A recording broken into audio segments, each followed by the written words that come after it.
बिहार के राज्यपाल श्री राजेंद्र विश्वनाथ आर्लेकर जी, मुख्यमंत्री आदरणीय श्री नीतीश कुमार जी, उप मुख्यमंत्री आदरणीय श्री तेजस्वी प्रसाद यादव जी, विधानसभा के अध्यक्ष श्री उद्धव बिहारी चौधरी जी, कृषि मंत्री श्री कुमार सर्वेजित जी, उपस्थित मंत्रीगण, सांसदगण और विधायकगण, अन्य गणमान्य अतिथियों, किसान भाइयों और बहनों, देवियों और स्वजनों, सभी को मेरा नमस्कार।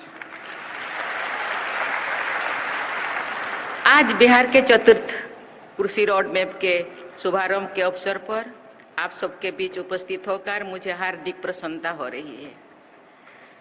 राष्ट्रपति के रूप में भले ही ये राज्य की मेरी पहली यात्रा है, मैं बिहार के लोगों और यहाँ की संस्कृति से भली भांति परिचित हूँ।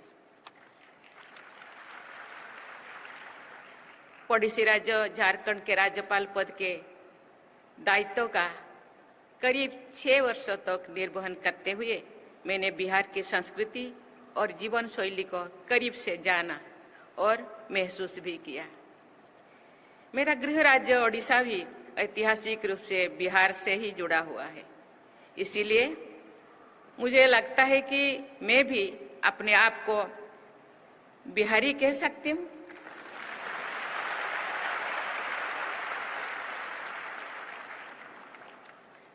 कृषि बिहार की लोक संस्कृति का एक अहम हिस्सा है। बोटोहिया, विदेशिया से लेकर कटनी और रोकनी गीतों तक की बिहार की लोक संस्कृति और साहित्य की यात्रा ने पूरे विश्व में अपनी पहचान बनाई है। मैंने सूरीनाम की अपनी यात्रा के दौरान वहां पर पुरातन बिहार के झलक देखा। विशाल भौगोलिक दूरी और अलग अलग टाइम जोन में होते हुए भी बिहार से गए लोग ने जहाँ तक वहाँ और रहते हैं अपनी संस्कृति और परंपरा को संजोए रखा है, वही दूसरे ओर स्थानीयता में भी रोज बस गए हैं। देवियों और स्वजनों, बिहार की सभ्यता विश्व की प्राचीनतम सभ्यताओं में से एक है। हम सब जानते हैं कि मानव सभ्यता के विकास और कृषि के बीच घनिष्ठ संबंध रहा है। कृषि बिहार की अर्थव्यवस्था का आधार है। कृषि और संबंध क्षेत्रों में न केवल राज्य का लगभग आधा कार्यबल लगा हुआ है, बल्कि राज्य की जीडीपी में भी इसका अहम योगदान है। इस प्रदेश की उन्नति के लिए कृषि क्षेत्र का सर्वांगीण विकास अत्यंत आवश्यक है। ये प्रसन्नता की बात है कि बिहार सरकार वर्ष 2008 से ही कृषि रोड मैप का क्रियान्वयन कर रही है। मुझे ये जानकर खुशी हो रही है कि पिछले 3 कृषि रोड मैप के क्रियान्वयन के फलस्वरूप राज्य में धान, गेहूं और मक्का की उत्पादकता लगभग दुगनी हुई है। साथ ही बिहार मशरूम, शहद, मखाना और मछली उत्पादन में भी अग्रणी राज्यों में शामिल हो गई है। 4th कृषि रोड मैप का शुभारंभ इस प्रयास को और आगे बढ़ाने की दिशा में महत्वपूर्ण कदम है। मुझे ये बताया गया है कि इस कृषि रोड मैप के अंतर्गत आगामी 5 वर्षों में फसलों के विविधीकरण, बेहतर सिंचाई सुविधा, भूमि और जल संग्रहण, बीज उत्पादन में आत्मनिर्भरता, जलवायु अनुकूल कृषि, फसल अवशेष प्रबंधन, पशु स्वास्थ्य प्रबंधन, भंडारण की सुविधा का विकास जैसे विषयों पर बल दिया जाएगा। देवियों और स्वजनों, बिहार के किसान भाई बहन खेती में नए नए प्रयोगों को आजमाने और अपनाने के लिए जाने जाते हैं। यही वजह है कि नोबेल पुरस्कार से सम्मानित एक अर्थशास्त्री ने नालंदा के किसानों को ग्रेटर देन साइंटिस्ट कहा था। ये बहुत ही प्रसन्नता की बात है कि आधुनिक पद्धति को अपनाने हेतु यहाँ के किसानों ने कृषि एक परंपरागत तरीके को, अनाज की किस्मों को बचाए रखा है। ये आधुनिकता के साथ परंपरा के सामंजस्य का अच्छा उदाहरण है। शायद इसी कृषि संस्कृति को पहचान कर वर्ष 1905 में भारत का पहला कृषि अनुसंधान केंद्र बिहार के पूसा नामक जगह पर स्थापित किया गया है। आज जैविक उत्पादन की मांग देश विदेश में तेजी से बढ़ रही है। बिहार के किसान भाई बहनों को इसका लाभ उठाना चाहिए। जैविक खेती के एक और जहां कृषि की लागत को कम करने का पर्यावरण संरक्षण और सहायक है, वहीं दूसरी ओर ये किसानों की आय को बढ़ाने और लोगों को पोषण युक्त भोजन उपलब्ध कराने में भी सक्षम है। मुझे खुशी है कि बिहार सरकार ने जैविक खेती के लिए गंगा किनारे के जिले में जैविक कॉरिडोर बनाया है।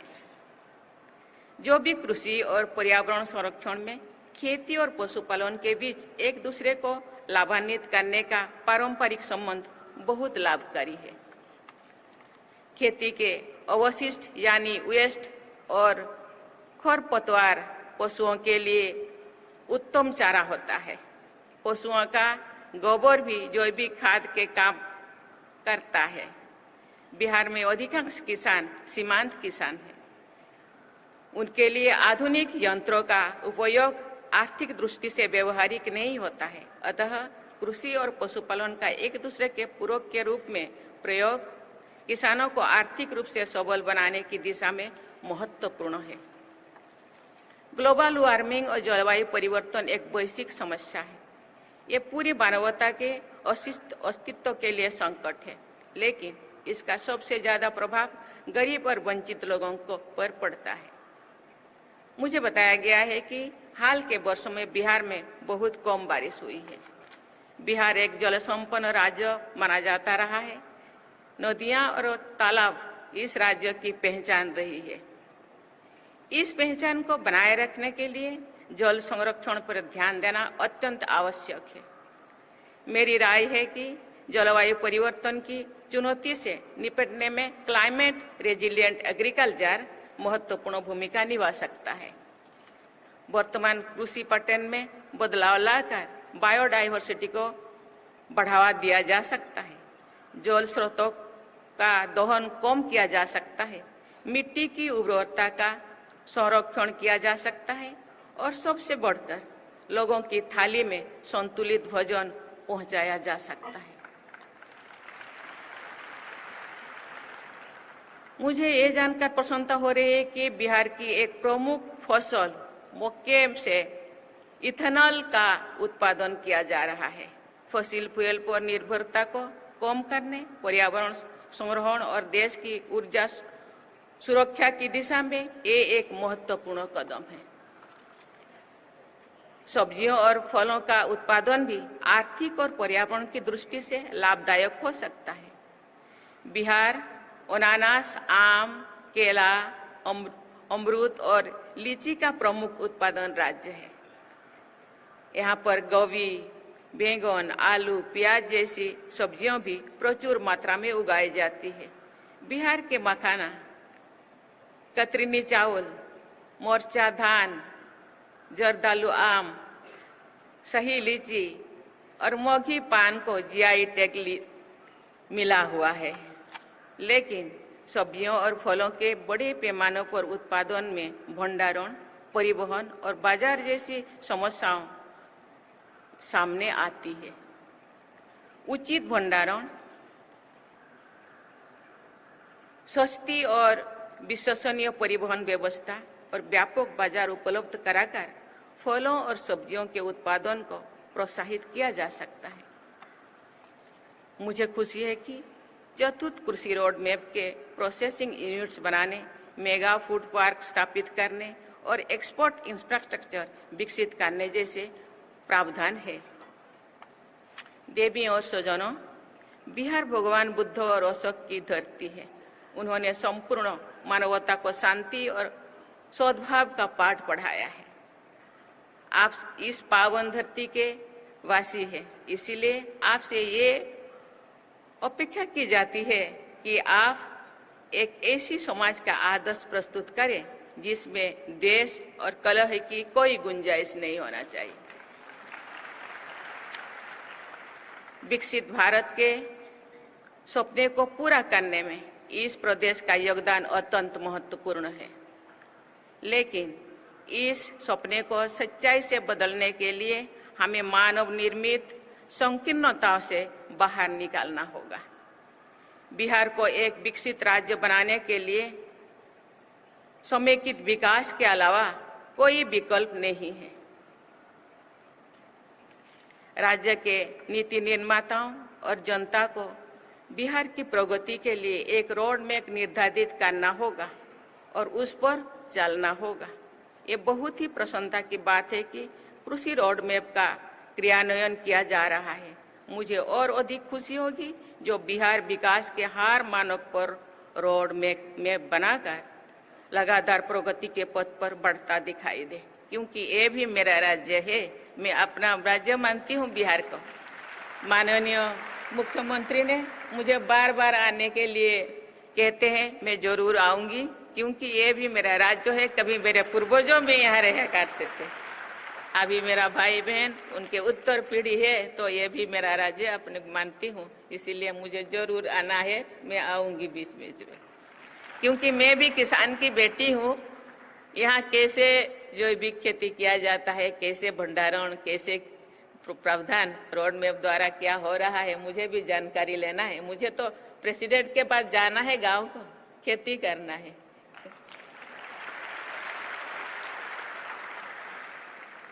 ये बहुत ही प्रसन्नता की बात है कि कृषि रोड मैप का क्रियान्वयन किया जा रहा है। मुझे और अधिक खुशी है कि जो बिहार विकास के हर मानक पर रोड मैप बनाकर लगातार प्रगति के पथ पर बढ़ता दिखाई दे, चाहे वो स्वास्थ्य हो, शिक्षा हो, प्रति व्यक्ति आय हो, या सबसे बढ़कर हैप्पीनेस इंडेक्स हो।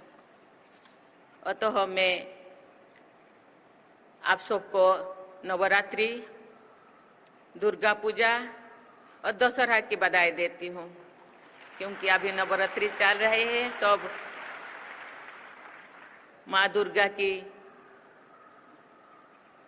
नवी पूजा को पूजन करते हैं। ये हम लोगों का बहुत सारे त्योहारों में से एक सबसे बड़ा त्योहार है। सबको बहुत बहुत बधाई। माँ दुर्गा की कृपा सदैव बिहार और बिहार वासियों पर बनी रहे। धन्यवाद। जय हिंद, जय भारत, जय बिहार।